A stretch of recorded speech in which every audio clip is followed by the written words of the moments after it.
مصغر صمم رواق المغربي، حيث امتزجت النكهات وتناغمت الألوان بين تمور تافلالت، زيوت أرغان، زعفران تلوين وحوامض بركان.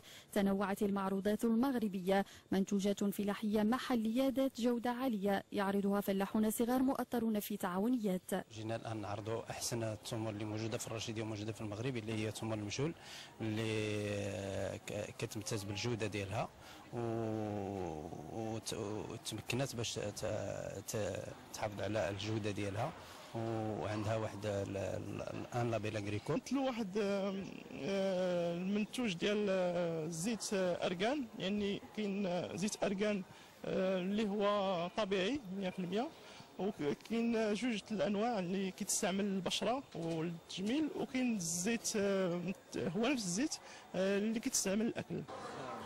التعريف بتطور القطاع الفلاحي المغربي بألمانيا يهدف إلى الترويج لمخطط المغرب الأخضر كاستراتيجية تنموية قطاعية.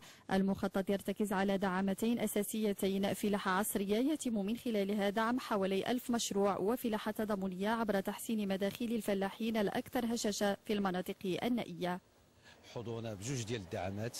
الدعامه الاولى ديال يعني الفلاحه ذات القيمه المضافه اللي هما موجودين واحد 7 ديال المنتجين في المنطقه، وكذلك واحد 17 الكوبيراتيف اللي هي موجوده في الدعامه الثانيه، واللي كتقدم المواد الفلاحيه والمنتوجات الفلاحيه ديال المنتوجات المحليه، واللي هذا معرض اللي عنده علاقه مع الزبون.